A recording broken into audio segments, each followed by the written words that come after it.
Hello everyone, this is the Gift of Ra, and this is my second multiplayer video.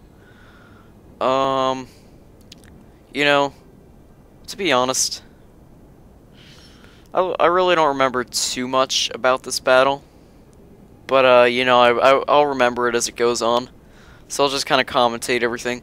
This is the exact same army that I brought the last battle. This is like my standard Egypt 10k denarii army. It's got good cav. The chariots definitely give it a amazing cavalry bonus. So I do have good cav. Infantry, they're not amazing. I mean, they're better than average. So I mean, in a 10k, they can usually beat standard phalanxes. So they serve their purpose, and then I have 4 bowmen in the back with just gold attack upgrades. So anyway, let's start the battle. We have Macedon to my right. We have the Scipii, my bad. The Scipii Romans over here, and the Julii over here. So let's get started. I took my guys and I deployed them against the Macedonians over here. That's who I'm gonna attack. I'm gonna let the Romans duke it out because, to be honest, I'm scared of fighting the Romans immediately. Their infantry greatly outclasses mine, so I don't want to lose too many guys before the final fight.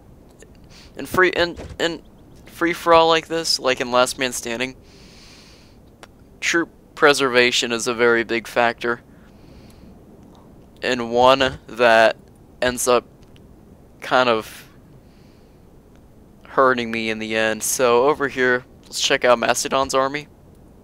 They have, looks like silver royal pikemen. They have archers, just bronze attack looks like, and gold Macedonian cav. The Romans have, looks like gold urbans, 4 of them. Very hard infantry to take out. Looks like maybe just bronze attack archers. Anyway, and then some gold Praetorian cavalry. And then the other Roman over here has peasants. Don't know why he brought those. Gold urbans, just like the last guy. 5 of them this time. And then 2, for some reason, he made his archer auxilia gold. That doesn't make sense. Archers don't need defense. If you're having to rely on defense with your archers, you're doing something wrong. Just upgrade attack on your archers. Upgrading defense to really anything is just a waste of money. I mean, unless you have like a couple, like maybe 30 denarii laying around, then okay, but, you know. Anyway, so I deploy against the Macedonians, but he's going over to fight the Romans here, as I go over to fight the Julii as well. And, you know, if I remember correctly, the Julii, they were a bit iffy in this battle. They kept running away from me, trying to get the high ground. So you see them, they're not even really doing anything right now. However, now they do something. And as you see, they kind of move into this forest here, spreading out their archers, all the standards procedure. As I move my guys over here. So let's check out what Macedon and the Scipii are doing. They're having, looks like, skirmishing match-off. Scipii is using flaming arrows, which is a mistake. Never use flaming arrows against archers. You only use flaming arrows if you really want to hurt the enemy's morale. As you can see here, the Romans have lost way more archers than the Macedonians because flaming arrows have a very big accuracy decrease. So, I mean, the thing is, flaming missiles, the only point of them is that morale. And I mean, you're not gonna break archers like this when they're next to their army. I mean, look, they're eager. It's not doing anything to their morale. So, like, in a standstill like this, flaming arrows are absolutely worthless. They miss a lot. They have pretty much very minimal, very minimal morale decrease to pretty much everyone except like chariots. Use flaming missiles on chariots and elephants. That's what you should use them on. So, as you can see, Scipii have 9, 21, and 19, and these guys have 23, 23, and 27. That just shows how bad flaming missiles are for something like this. So just a tip, never ever use flaming missiles in just a little skirmishing thing like this. They are absolutely a waste of ammunition. There's really no two ways about it. Flaming missiles are terrible for something like this. They do nothing to their morale, really. They're not going to do much to anything's morale unless you have, you know, if it's like a single isolated unit of, say, maybe just infantry like really far away, and you know you have like 6 archers at the same time shooting with flame missiles, then sure, it might rout after a couple volleys if it doesn't get support from a general or something, but I mean, that's probably never going to happen. So, the thing is with skirmishing, I mean, routing an archer would be great, but just to be frank, it's not going to happen. These guys are all eager, despite this guy hurling flaming missiles at them for a really long time. So look at this, 9, 12, and that's the same numbers as before. I guess they stopped skirmishing, kind of. I think he moved back his guys, sort of. Is he scared of the Macedonians? I would be. And, you know, look at that. Those volleys from all 3 archers only got 2 guys overall. So I'm kind of done talking about that because I've been talking about it for a while, but seriously, I see people use flaming missiles online in so many scenarios where they shouldn't. You never use them in skirmishing, ever. Skirmishing, you go for losses. And even though a rout is technically a loss of a whole unit, it's not going to happen. You're going to get way more kills using non-flaming missiles than you will using flaming missiles. You only use flaming missiles against elephants and chariots because both of those have extreme like morale detriments from flaming missiles. Like a couple rounds of flaming missiles, maybe from an archer or 2 on an elephant unit, it's gonna cause the elephant to run amok or rout. Same thing with chariots. It's a bit hard. It's a bit tougher to make chariots run amok, but you know, it can happen. They're most likely to just rout.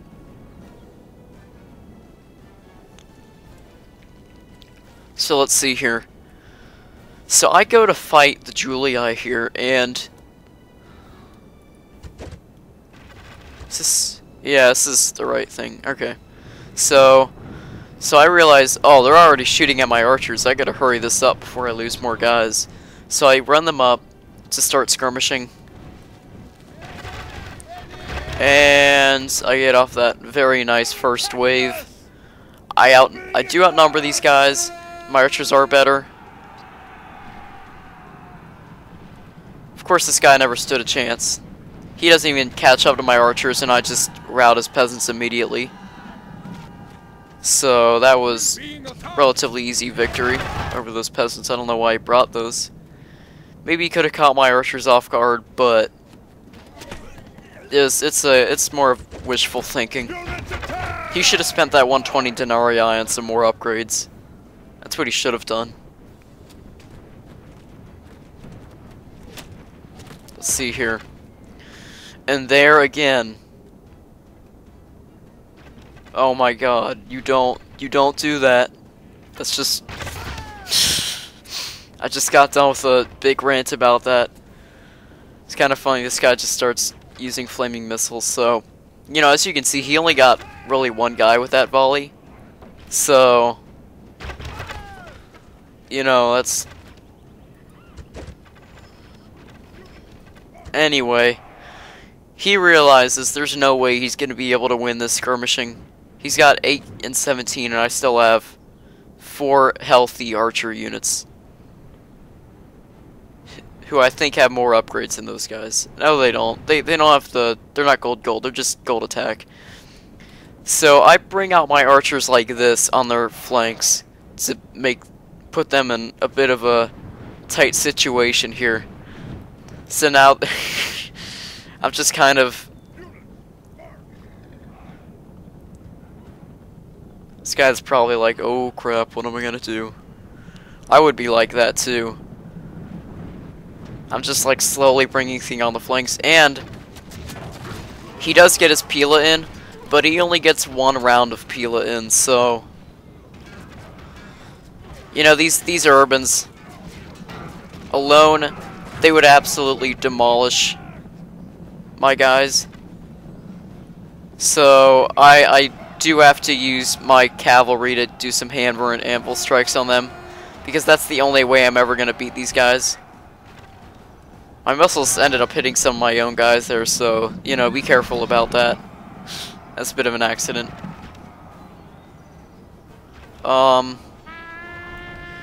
So you know, I am winning now the infantry fight because I got those hammer and anvil strikes in.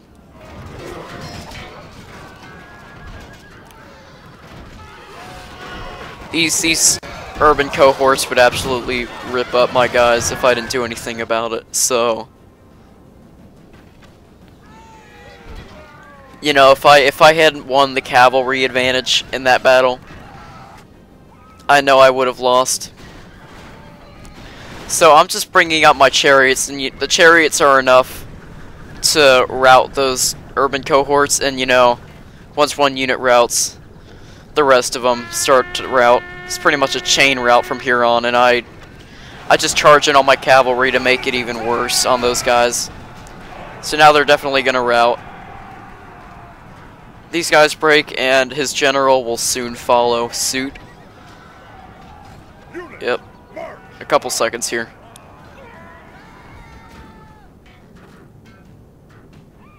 What?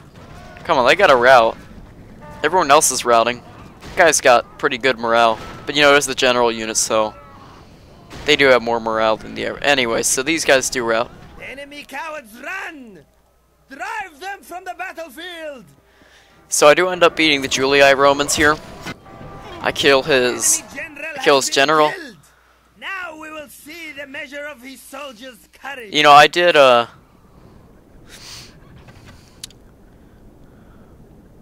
I don't know why I had flaming missiles on. I think I had flaming missiles to shoot at their backs. Because I started to think, oh, if I don't do something, then these urbans are just gonna stomp me. So I think I turned on flaming missiles to shoot at their backs. These men are perfect. They are running from the battle in terror. Just like the Macedonians lost, and the Macedonians were the first guys to be routing. That was with the first message. Now the Romans are routing, because I finally got their archer auxilia that had come back from routing. I didn't even attack them, they just routed on their own initially. So they came back. So this is, I mentioned earlier about preserving your units. This is why it's important. I have my Pharaoh's Guards, my only infantry, is a series of 15, 23, 33, and 2. That's not very much from their initial 41. So, you know, 3/4 or is it 3/5? 3/5 of my guys have lost already more than half of what they were initially. I don't know if the Roman got an easy fight against the Macedonians, but this guy had a pretty big army. Yeah, there are a lot of Macedonian corpses around. Yeah, all those archers. And there's still some Roman corpses there, but a lot of Macedonians. So I think the Roman won a pretty good victory against the Macedonians. So, you know, over here you have a series of urban cohorts, 28, 8, 33, and 35. So I do have more infantry units than him, but I don't even count the two. Pharaoh's guards, they're worthless. They're not going to do anything. So I mean, taking those guys out, he has way more infantry than me. Healthier, stronger. Even if my guys outnumbered is like this, I still have to be careful about beating them because these are gold urbans. So you do have to be careful. Anyway, I slowly bring up my army. Looks like he's kind of resting his guys, or he's maybe trying to hold his position. I don't know. My guys are kind of fresh, except some of the archers, I think, which are tired because they did shoot a lot. So we both kind of see this hill. I'm going for this hill here because I know that it would be very big in beating this guy. He sees where I'm going. He's not gonna take it, so he goes up the hill as well. I think I start running my guys kind of because I realize it's just gonna be a race to the top of this hill from now on. And I do run my guys. He does the same. We're all running to the top of this hill, and I realize he's gonna beat me. Let's just let him have the hill. So he does get the hill, and thinking back, I didn't really have enough cavalry to do it, but his archers were all separated right there. I should have taken my chariots maybe and gone for those isolated archers. That would have brought him down off the hill pretty quickly, if you ask me.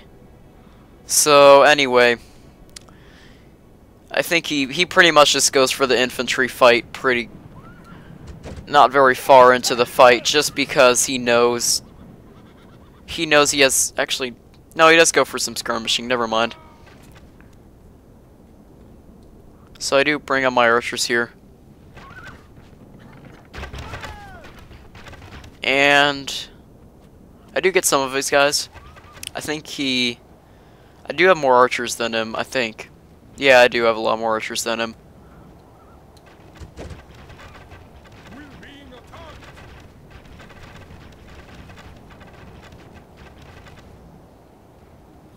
So there's a tiny bit of a storm there.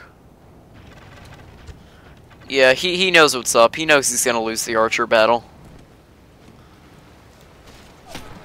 So I think he just goes for the infantry charge soon here.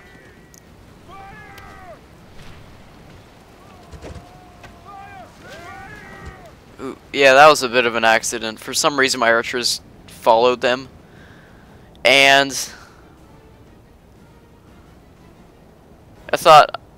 I started shooting flaming missiles at their cavalry, because flaming missiles do have kind of a morale effect on any horse units, but thinking back, that was kind of a waste. I should have shot his urbans. He just brings his cavalry away. And you know, I should have brought out my chariots, because I know I could have taken those guys on with my chariots. There are a couple things I could have done to have better chances in this battle.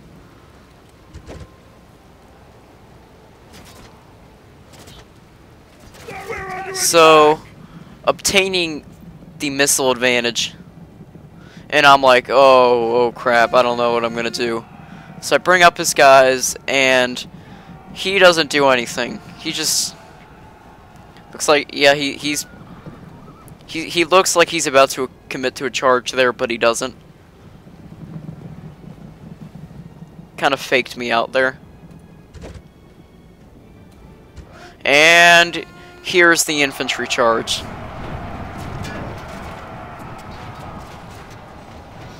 And my guys lose. Of course. You know, he actually does. He gets my chariots almost immediately. I don't know how. That was pretty good, but here's the thing. It's like even my chariots can't stop these urbans from winning. That is how greatly I'm outnumbered. I keep charging these chariots with my chariots, but he knows that I have to get to the fight so urgently that he can do whatever he wants with his cav in the meantime. So I say good game about here, because he pretty much just hammer and anvils my guys immediately. And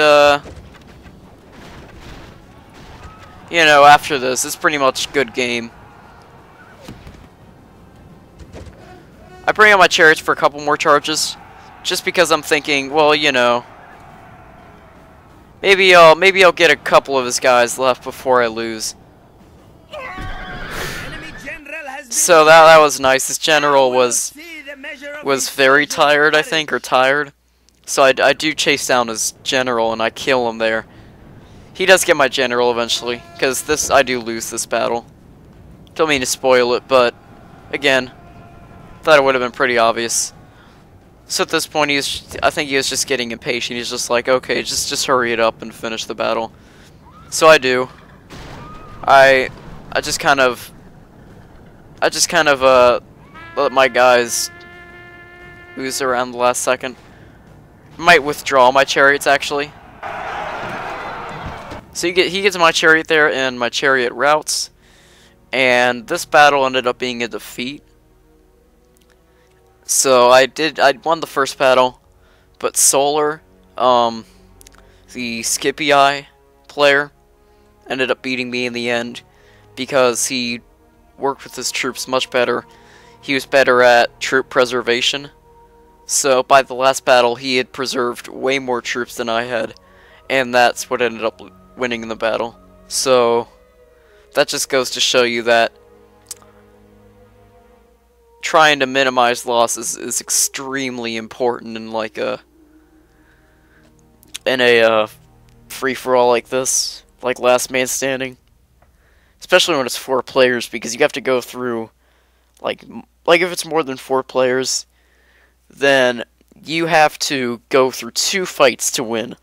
So that first fight, you had better preserve your troops pretty well, or else you're gonna have an extremely hard time winning the second battle like I did there. So I hope you all enjoy that. Have a nice day, and goodbye.